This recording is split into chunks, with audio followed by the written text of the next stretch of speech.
Hi, everybody. Thanks for spending your early afternoon and early evening with us. I am Paul Gustafson. I am the president of TDA Group. We are Silicon Valley's premier marketing communications firm, and we're going to tell you a story this evening. So first things first, I'm not here on my own. I've brought one of our clients from VMware here. So I'd like to introduce Marjorie Young-Kraus, who is the head of audience marketing at VMware. Hi, Paul. Thanks. Friend and colleague. So we have about an hour. So what we're going to do is we're going to split the hour into two. In the first half hour, we're going to tell you a story more accurately. Marjorie's going to tell you a story about CIO Vantage and the journey that we've been on for the last couple of years with that effort. And then I'll share some color on an award that publication has won, and we'll talk about some of the philosophies and best practices that helped it achieve its success. And then we'll spend the second half hour taking your questions. So with that, I'd like to turn the click over to Marjorie. Thank you. Well, it was nice to meet many of you, and hopefully we can enlighten you with a lot of what we've done together and help you in terms of understanding how we went to market as a partnership between TDA and VMware. So why are CIOs very critical at VMware? So I've been at VMware for about 5 years, and my team's focus is audience marketing. So what that means is my team is responsible for all the global marketing programs outbound to our customers, and it spans across all of the C-level executives in our customer accounts down to the IT administrator that's using one of our products. And why that is very important is because the decision-making points within a company spans across multiple individuals. So I have a team that goes after the IT administrators as well as a CIO or a VP in an account. So where Paul and I are engaged is with the CIO marketing organization in my group. And so the journey for VMware has been very interesting. VMware is in Palo Alto, and we have been known to be a virtualization software company.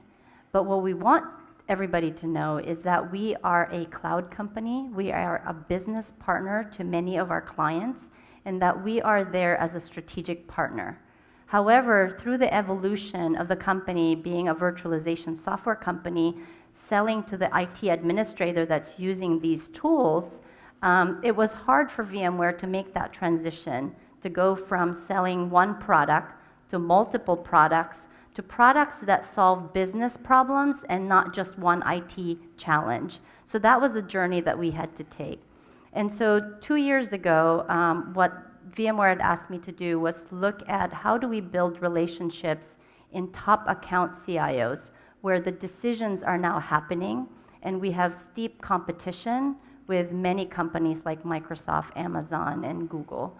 And so how do we capture the mind of the CIO that they will consider VMware as a strategic partner and invest in a long-term value proposition with us? So that's where the journey is. And what had happened is, as I took over the scope, over time, we realized that there were a lot of starts and stops at VMware. We tried many different things. We invested in industry events where we would show up at an IDG CIO event, or we would go to a Gartner event, and we would dabble into it. We would invest money. We would have networking events, but we didn't build deep relationships. And we would also try many different things, like we would engage in what we call account-based marketing. So this is out in the regions. We would assign a field marketing person, several accounts, and they would build programs focused on just that one account. Well, the challenge there is that we didn't have enough expertise within that field marketing organization in terms of understanding how to talk to a CIO when they have been engaging at the IT administrator level. So when we did then a full assessment of where our gaps are, we found 3 areas that were challenging. One is the market perception, which I told you about. But the second area was sales readiness and field marketing readiness. Our teams internally were not ready to engage. They weren't enabled to have those conversations. They were not enabled to market with the right tools and the right conversations. So when we dug deeper into why that is the case, what we found was content was lacking. Content to educate our teams internally, but also content to do the outbound marketing, right? Many of you are marketers, and you have digital programs, you have live engagements that you have, or you may use direct mail or anything like that to engage with your customers. Well, if you don't have the right message, you don't have the right content, it may be a one-way conversation. So that's what we found, is that we didn't have the right content to fuel that conversation and keep that conversation going. And so based on that, what I did was I started looking at, how do we solve this problem? Do I look for a vendor that can help us in terms of building a big content plan and a content strategy, or do I hire somebody internally to be the expert, to be the content marketer in the company? Well, I was faced with a couple of challenges. The timing for VMware is every January we have a big sales kickoff. This is when we train all our field reps, and marketing also is part of that, and we launch for the full year and start the year with a big kind of rally for the sales team. We needed something to launch at sales kickoff, and it was October at the time that we did the assessment and identified the gaps. So we decided to have a two-pronged strategy. Opened a requisite to have a content marketer that we could hire full-time. At the same time, also looked at what vendors are out there who can help us build a robust content plan and build that foundation for us. So at the time that I took over the team, there was an existing content marketing firm. The challenge that I saw was that it took a tactical approach. The team was doing all these different marketing activities, and so the content that was being built were tactically focused. So if we were going to do one industry event, they built an asset for that one event. If we were doing some kind of account-based marketing, then a list of assets were created for that. But there was no foundation for what is the point of view of VMware to be discussed with these audiences. What is the foundational content that needs to be consistent? Because as marketers, we know that we need to continue to set that drumbeat and say the same message over and over, right? We do it to our kids too, right? When we raise kids, we have to repeat ourselves. Well, it's the same thing with our clients, right? We have to send the same message multiple times and build that impression. So what had happened was, and I guess Paul, I'm not going to steal your thunder. Paul will tell you how we met. But amongst all the vendors, we picked Paul and TDA Group. And we started on the journey and decided we're going to build a content strategy with the goal to build a presence on our VMware.com site for executives. And so together we pulled together a plan with a 3-month window that our goal is to launch a CIO site. Well, as most plans, sometimes our plan doesn't become reality. So we had a launch date of January. Well, what really happened was we launched in May. Now that may not sound good, but we did have a plan B. So we did launch some things to help the sales team to be ready. We did have them armed with how to have conversations, and we did tell them that we will have a website for them later on in the year. However, what we did was, given that we didn't have the right resources and the foundation to launch the site in January, we decided that let's hold back, let's build the right foundation and build it correctly. And so this is the revised timeline. We worked with TDA, started in November and December to start the messaging, and we built a very robust messaging and positioning document that was the foundation for CIO Vantage. And then the site design happened in the early 2015. And of course, when you build a website, you have testing and all of that. So the site launched in May. We went also through a process of naming the site. There were a lot of names thrown. We were using the term CIO Exchange for some of our programs. But what we wanted was, together with Paul and the TDA group, what we wanted was the site to set a direction that if a CIO comes to the site, it's going to give them a strong point of view, and it's going to give them a competitive advantage. And that's where the name Vantage came from, right? And that's how we came about in terms of identifying what is the brand that we want to use for this website. I don't know how many of you are in IT, but I just wanted to give you some of the things around, when we think of the CIO, what's most important to them, right?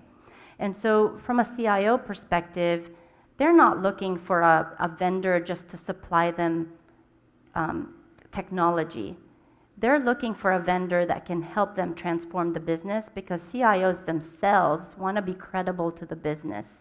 CIOs don't want to be just an IT supplier to their CEOs or to the CMOs or to their peers. They want to be relevant and be part of that business strategy and transformation in their company. So they want to have the same seat at the table as all the other business partners. So what's very important is when we engage with the CIOs, that we partner with them strategically, and we provide them the understanding of, how does our roadmap look, and how will that help them transform? How do they become more competitive with their other market competitors, right?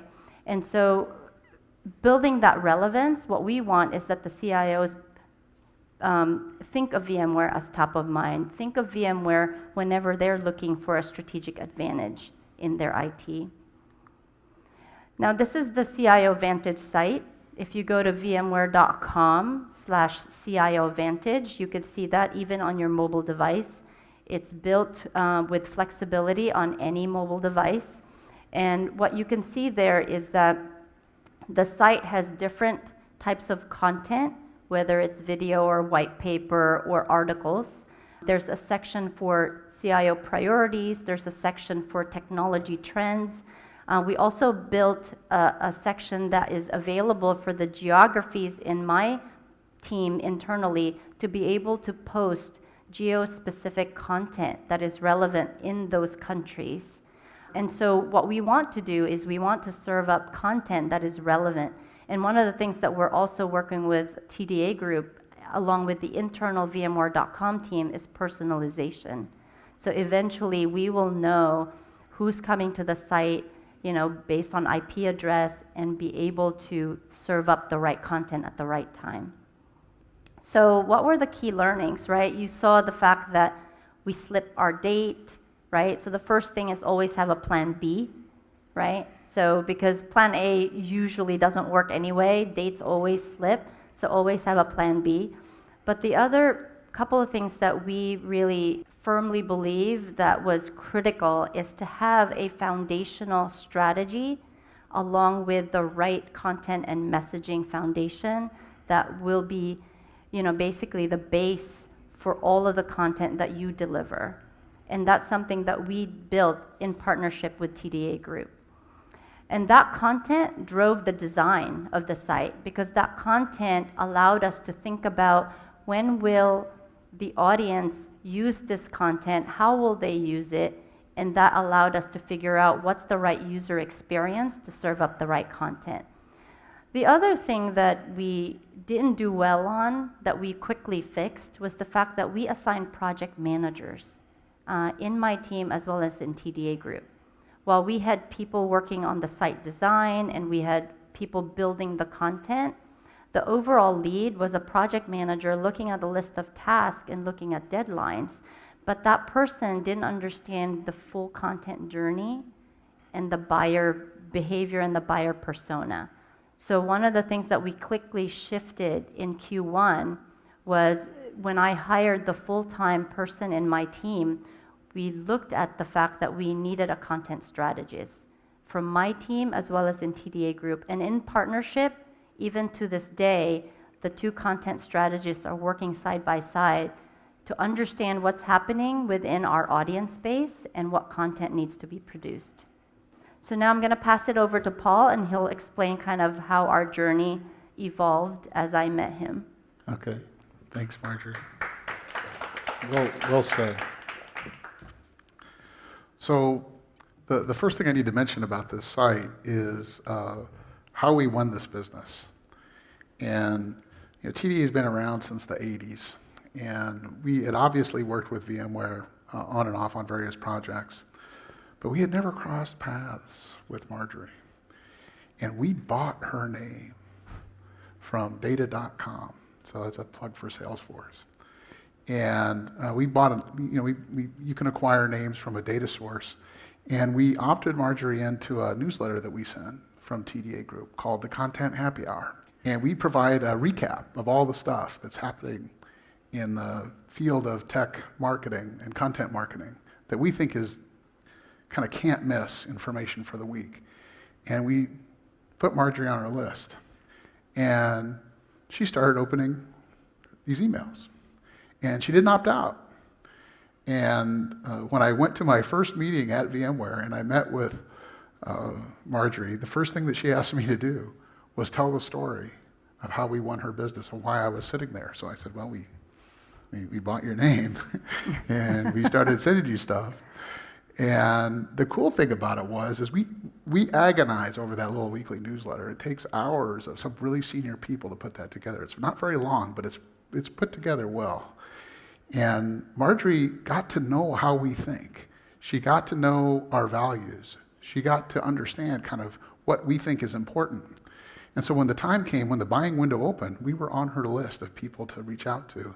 And she reached out to Camilla, and Camilla set up a phone call, and then one thing led to another, and we put together CIO Vantage. And CIO Vantage, after we launched it, very, very shortly after we launched the site, we submitted an application, an entry into a national contest, a very prestigious award called the Eddie Awards that are conducted by an organization called FOLIO magazine.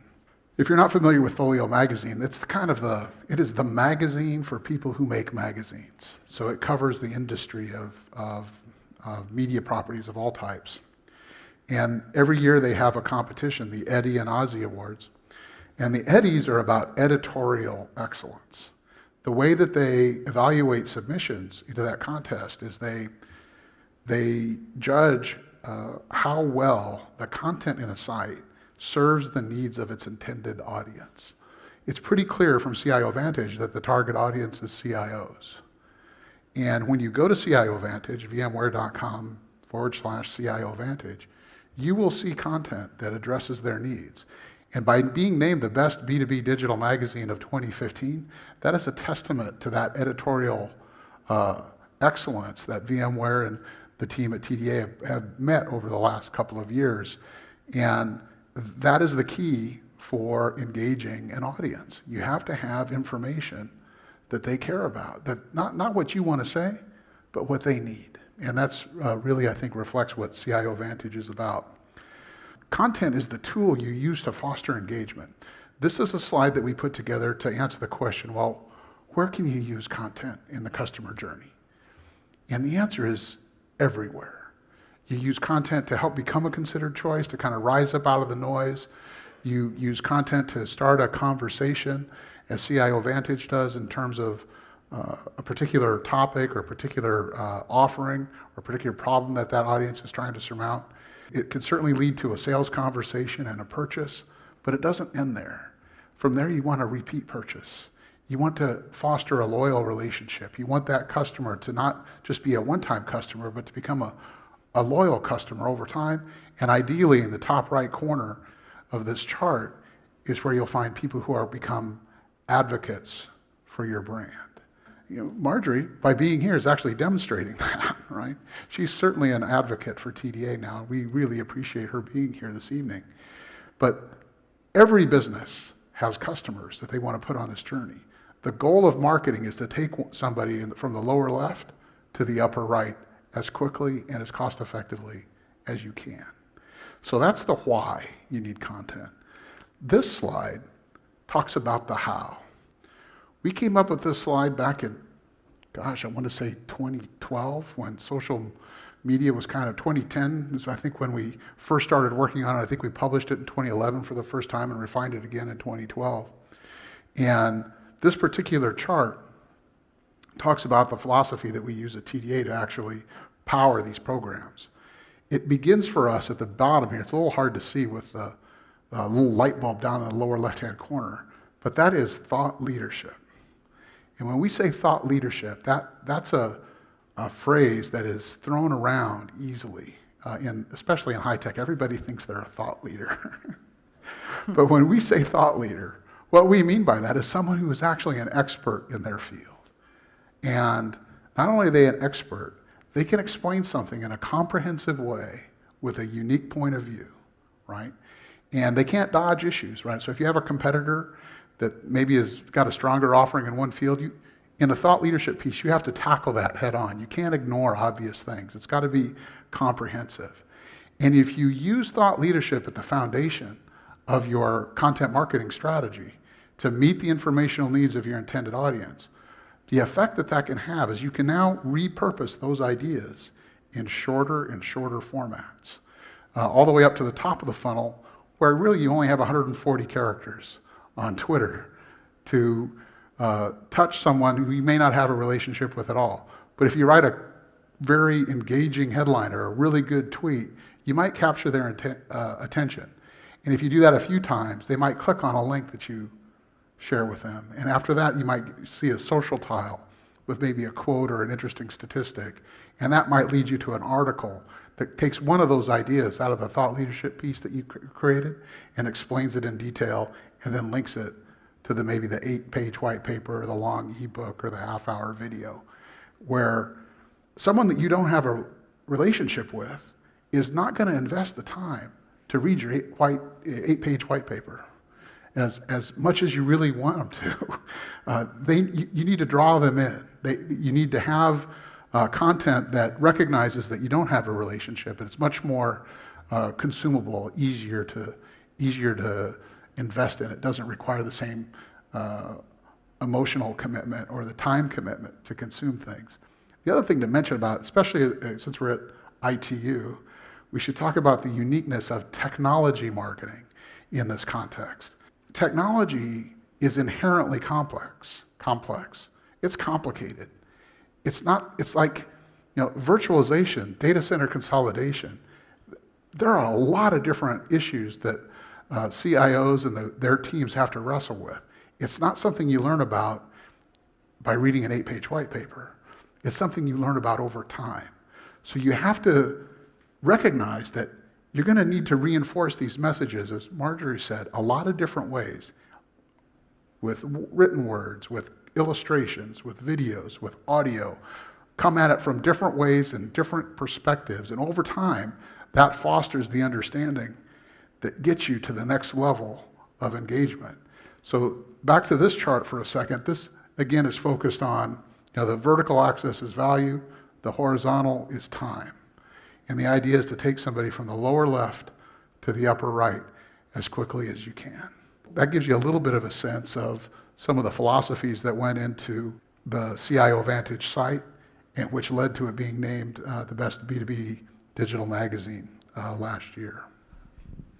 Just curious, what type of content mediums did you use? Because I primarily saw the website, so how many pages of whatever medium did you actually create for this strategy?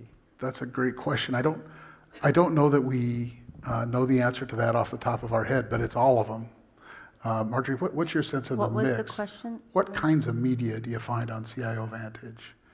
Is it mostly text, mostly video? No, so we try to mix it It is a because mix, yeah. especially the CIOs, they want very brief, right, and visual things. So we have a mix of infographics, short articles, videos definitely are things that they want. If we get a big research, there's a piece in CIO Vantage where we're trying to capture names of people who go on the site, because otherwise we'll be catching them through, just click-throughs and things like that. But if we actually want to capture their names and we want them to register, we sometimes put a big piece of asset that's worthy of them to download, and we would gate it and put a registration or a sign-on for them to put in their name and address or email and things like that. But most of the things that you can just review for free are very brief and just easy to read, consumable content. Might speak to frequency too, how often that changes. Yeah, so we actually have a very robust editorial calendar, and so there's always something changing. I think it's almost like on a weekly basis, there's something fresh that we would push out. Not every piece of content will be refreshed, but we try to at least freshen up certain areas so that there's always new content for them to keep engaging. Yeah, and that's really, I think, a function of the social media apps that we all use. You know, in your email, you're carrying around your phone. People now have an expectation that when they go to a destination for information, there's going to be something new. And depending on the audience, I mean, CIOs are not going to read everything we post, but they're going to remember what they saw last time. Yeah. So they need to see new things in order to keep them coming back. Otherwise, they'll think it's stale. Hello, my question is about marketing for universities. And so I figured, well, maybe one question is, how in these brief minutes can you help us with our thinking process? You may or may not know that the great majority of our student population is foreign, which has been our livelihood since the 1990s. However, given a variety of changes, our vision for the future is to become more of a mainstream university. Numbers-wise, ratio-wise, we're probably 95% plus foreign national students. The goal is probably to have more in the neighborhood of 25 to 30% domestic. One big problem that you probably yourself experience, nobody knows us. In spite of the fact, probably in the introduction when people say, well, we've been around since 1994. Oh, really? That's a kind of reaction. And so part of the question is, how do we change, how do we target new markets while sustaining our existing, frankly, bread and butter? How do we get people to know some of the very good things about us? We don't have the time, but there are amazing level and quality of professors, et cetera, who are in industry, who have made substantial contributions. People don't know about our faculty also don't know about that. What would you recommend in broad strokes about how would you begin to go about studying this problem of awareness and to domestics, and with the thought, of course, with increasing enrollment here at ITU? Thank you. That's a great question. It's funny, I'm smiling because that was kind of the conversation we were having just in the networking, right? So I got to meet Brenda and Wes and Daniel, and telling Daniel to get to work, start your digital program. I never heard of this school, but it sounds really impressive. The first thing that came to mind talking with Wes is you seem to have a real great lineup of faculty. And I mean, why not promote your faculty and what they've accomplished in the industry? And the fact that you have a program, I have an 18-year-old son, and I was just sharing with them that, he doesn't know what he wants to do in school, and yet, you have an internship program that allows kids, as they're trying to figure out what career they want, to also have a job experience to explore. VMware has a great co-op program where college students come in and they spend either 3 months in the summer or 6 months with VMware, and many of them start out with a marketing or communications college degree, coming in to do an internship and realize, oh, I don't want to do this or that, and then they make a shift when they go back.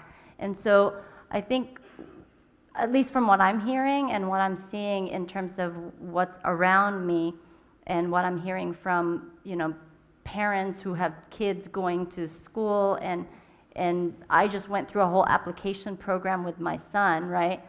I think many times people think of schools through references, right? People refer them.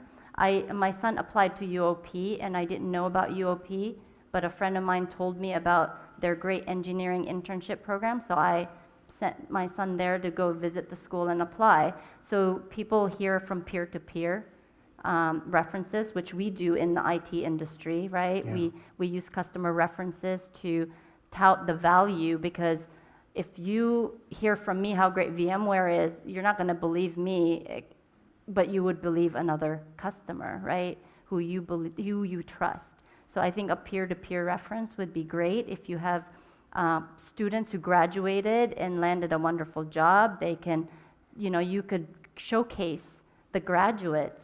I don't know if you have a strong alumni program. In other companies, they use the alumni to go recruit in the colleges and bring them into the companies that they work in. I think a lot of it is building that network to support your school and to promote your school on your behalf. But I do believe that there's a lot you can do now in digital media, right? Daniel was talking about Facebook. You have Facebook pages. With the new generation, everything now is digital. So you could spread a lot of your promotion materials digitally at low cost instead of the old way of direct mail. I still get mail that I throw in the trash, right? I get them all the time. Even if I know op myself, I still get a lot of things, and half of them go in the garbage without me opening. But with digital, there's a lot of new technology now where you can target who you go after digitally as well, that you can incorporate in your marketing, that you can strategically figure out who you can go after. Yeah. I would just want to reemphasize the power of stories about your students. And I think the stories about your faculty are important for students as well as their parents. But I think so one of the things that TDA does is we get asked to complete surveys of salespeople for what they find the most effective, what is marketing producing, and how well is it working, and what are they producing, and what's not working, and what would you like to see more of. And across multiple clients, multiple industries, over years, the number one requested item are stories about customers, or success stories or case studies. And the reason for that is it's just so credible.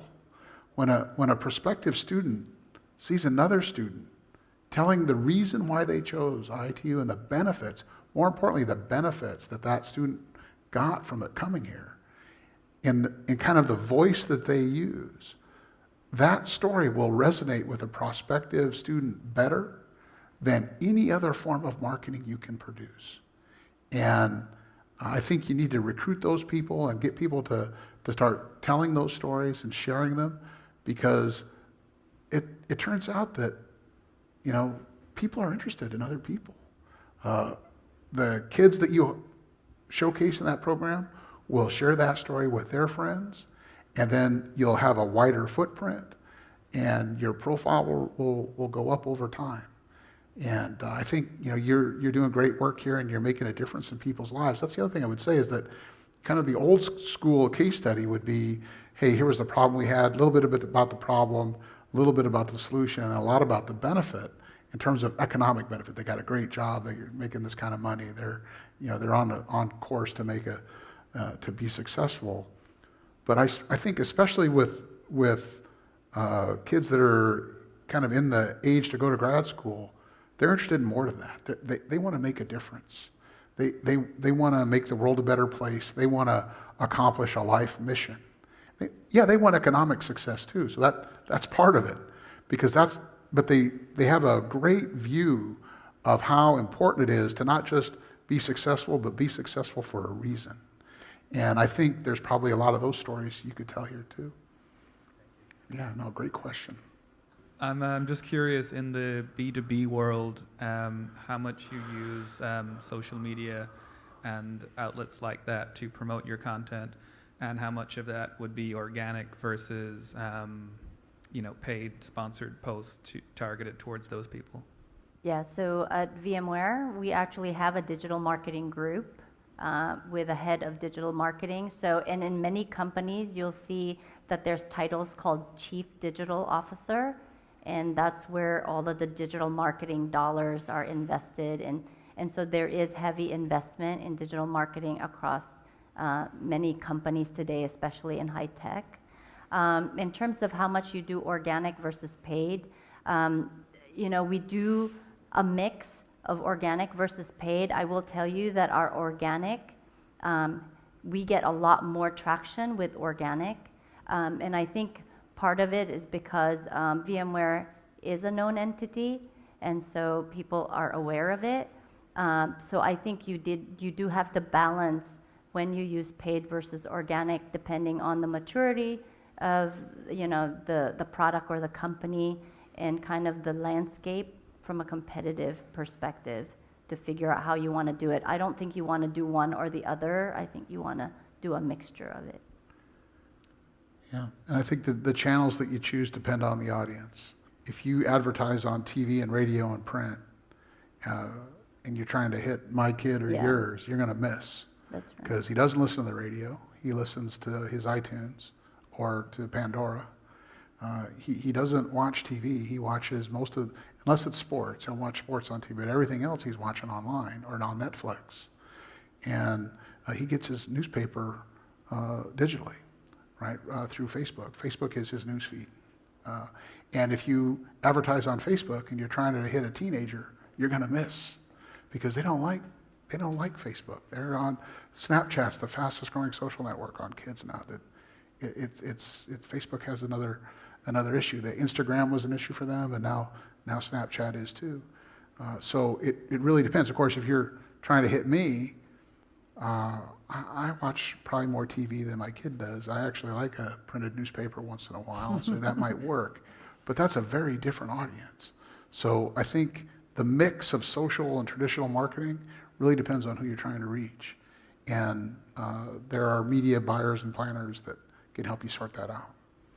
Right. And just for you guys specifically, in that B2B world, what was it you spent more time targeting? Was it newer media or the more traditional medias?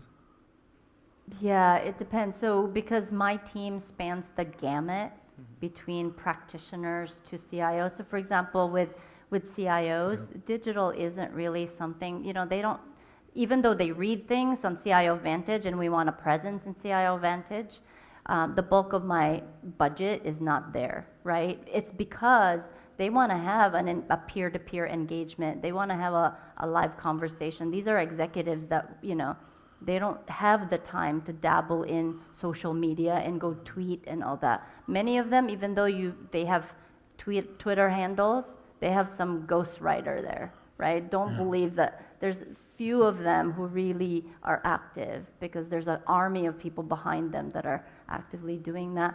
And so you, like Paul said, right, you have to figure out the balance. For my demand gen team that's driving heavy pipeline, we really invest in digital marketing for I don't know if you're all familiar with the marketing funnel, right? Even though today it's not a funnel, it's like everywhere. But from awareness to interest to, purchase, right? So when you look at that funnel, much of our digital marketing spend is at the top of the funnel, because you want to go broad, right? You want to just send the word out. And so from a demand gen blast mass marketing, that's where we spend the bulk of our digital dollars, is to put the air cover. Then once you get them into your site, right, you spend the media out where they're hovering, but then you cast the net and bring them to your site. Once you bring them to your site, then you can then be more focused and target them more tactically. Yeah. What were some of the initial reactions by CIOs when you rolled out the site, and how did you become aware of, how they were reacting and how they were interacting with the site? Yeah, so what we did was we asked the field teams. So I mentioned before is that we didn't do mass marketing, right? So in the case of CIO Vantage, we were not going after every CIO out in the market. We were strategically using the site to engage with our top accounts. And we have a finite number that we're going after. You know, there's 2,000 key accounts that we want to target at VMware from a top account perspective out of our 500,000 accounts that we are selling to. And of those 2,000, there's about 1,000 of them that we really want to go deep. And so with those 1,000, we used the sales enablement that we did at sales kickoff to say, we have a site. If you're engaging with a CIO, send them to this site because they can get relevant information. And also CIO Vantage is a hub for all other digital channels, which I didn't talk about. But we have, you know, Twitter, we have a blog, we have Flipboard. So we have all these other feeder channels that CIO Vantage pushes content to. And so the reaction was aha, right? Because before we built CIO Vantage, we had an executive site on VMware.com, and I mentioned that the content was very stale, right? We didn't refresh. Our infrastructure for our website did not allow us to be able to refresh the content as often as we said we wanted to. We had to. Right? It was behind a system that did not have a content management platform.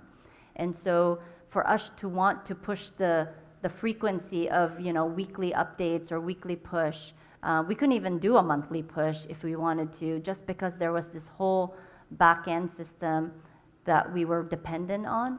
And so with CIO Vantage, where we could give fresh content and, you know, our social media handles were tied to it, Flipboard was pointed to, everything was fully integrated. The feedback has been that the experience has been very good with the CIOs, and they're getting the right information when they want to. And another thing that I've heard through the grapevine is the responsive nature of the design is a real help because it's in your pocket. And we're finding that people in the field can, you know, look at CIO Vantage, find something that's interesting, know that they're going to be meeting with an executive later in the day, and show it to them right there on their phone. And they, you know, by now a lot of these folks already know about CIO Vantage. But the idea is to kind of facilitate that interaction, right? Use it as a conversation starter. In the old days, you'd carry around a briefcase full of collateral and you'd open something up, you'd pull out a brochure and you'd talk to a customer. If you do that for VMware, you can't do that for VMware. This is a technology leader. You can't really be credible and carry around a bag of paper. You've got to facilitate that conversation in a timely way, and it's got to be mobile. Right, either on your tablet or your mini tablet or your iPhone or your Android phone, whatever device happens to be in your pocket. The other thing that's built into the site is the ability to share that content. So whether you're active on Facebook or Twitter or email, if you see something there, it's a tap away to be able to share a particular story about a topic that's interesting. Because in the old days, we would do custom publications, and we would get stories about from the field where, you know, CIOs were tearing paper out of magazines and putting a sticky on it and sending it to somebody in their organization saying, you know, what about this, right? And now we're seeing the equivalent of that happening digitally. And it's all about trying to facilitate that in a way that's kind of supporting the brand, not hurting it. I noticed that you mentioned behavioral targeting, so I'm wondering how you do that. Are you using Omniture or some other technology in the background to serve up relevant content? Mm-hmm. Yeah, we do have Omniture, and we also have demand base. And then our tool also is Eloqua in terms of our campaign tracking. So yeah, we do use that technology. Demand base allows us to identify the IP address, and hopefully that IP address goes to a site, right? The problem now sometimes is that people work remotely and at home. Yeah. And so that's Their one IP challenge. address is from Comcast, Yeah, so that's one right? challenge, but oftentimes they're going through a VPN or some company security firewall that we can still identify who they are. And so demand base allows us to do that. We also are porting our website to Adobe Content Management System. And with the Adobe Content Management System, you can also track what they're doing with the content, and more of the behavioral stuff will be tracked going forward. Yeah. Just real quick, why Eloqua over Marketo or Pardot? That's because we have a license. I know.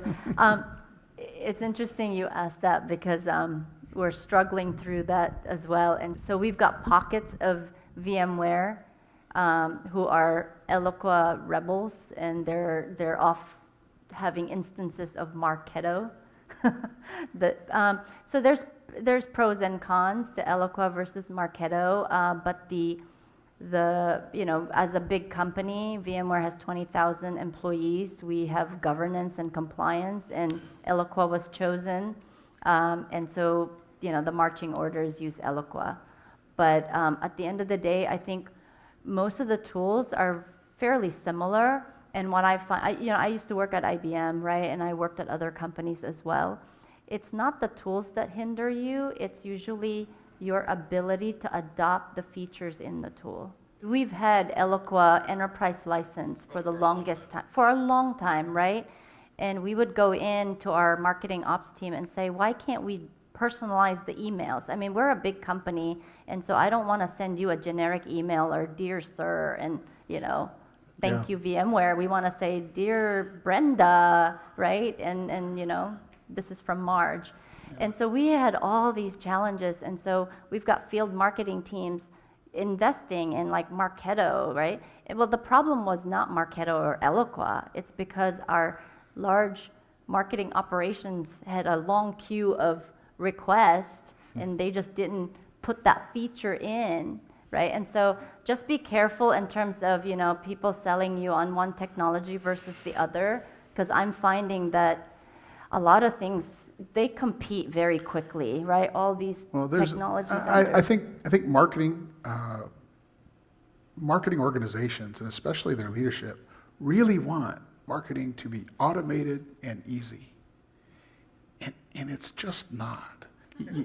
It's just not. You can want that. It's a good goal to have.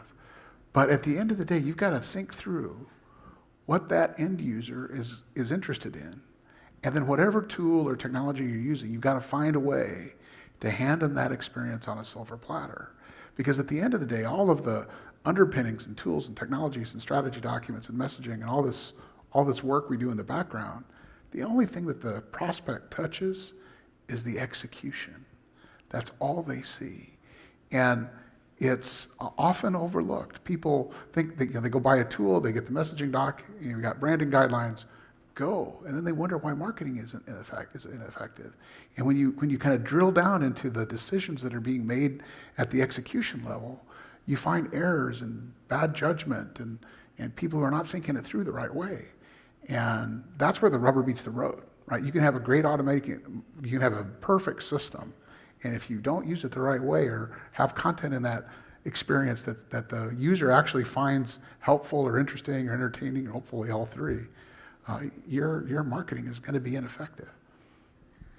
Earlier, you were talking a little bit about conversations with the stakeholders when you were trying to determine, where the content needed to go and what these messages needed to be to take you into this new direction. Mm-hmm. Could you talk a little bit more about that, about how you determined who needed to be part of that conversation and how you facilitated that process? So I'm in the global marketing team, and then I have peer groups that are in the regions that take the global programs and go and execute. That's just the model within VMware. And there's a few things that we execute in global, but in general, we build in global, and then the geographies execute because they're closer to the customer. So that's generally the model. And then we have a digital marketing group, which is, what I was telling you. They basically build the digital infrastructure, they execute some of that, and we provide kind of, what are the things that we need, and we give it to them to kind of execute on our behalf.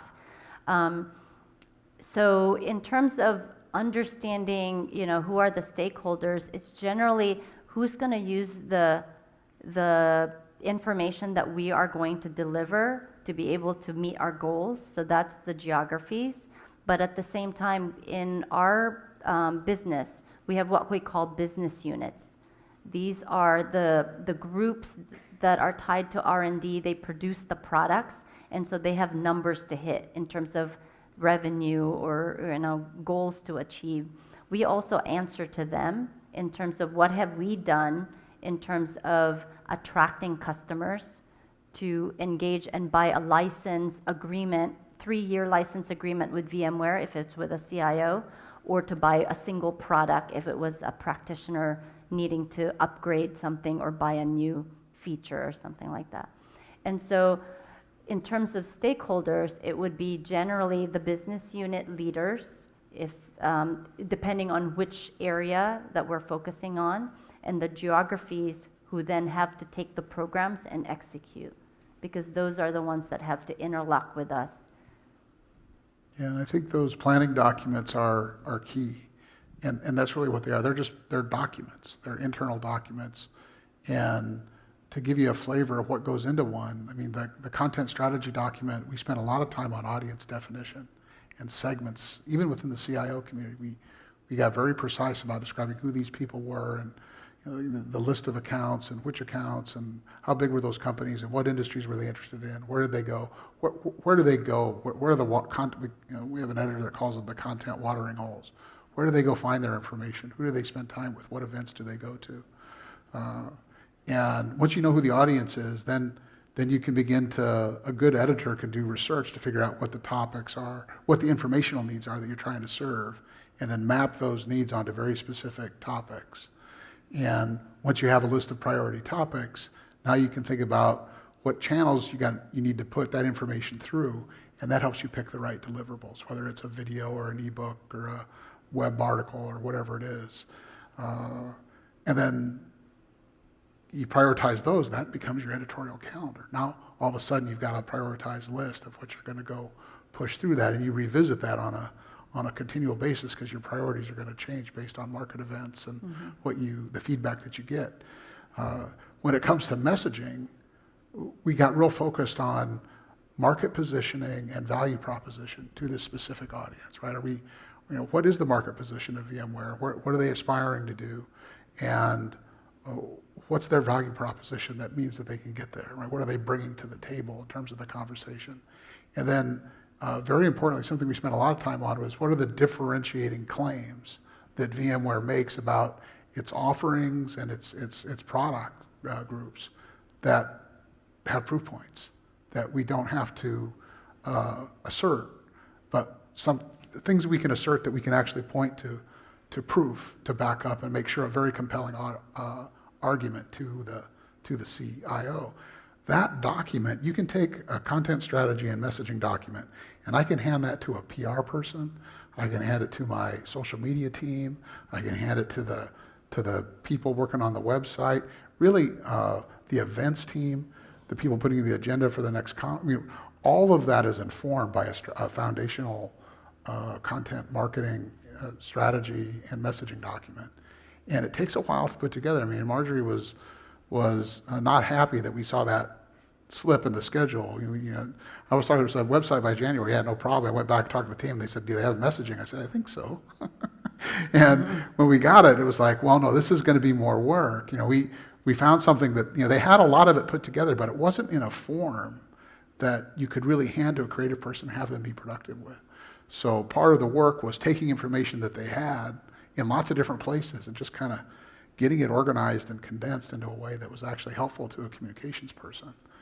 And that work paid dividends, and it always does. So it's a step that's easy to skip when you have a deadline in an event. You wind up guessing, and then you got to go back and fix things over time. So it's better when you plan first. I want to thank everyone for coming, and hope you enjoyed the discussion. Thank you, Paul. Thank you, Marjorie. Oh, yeah, thanks for having us.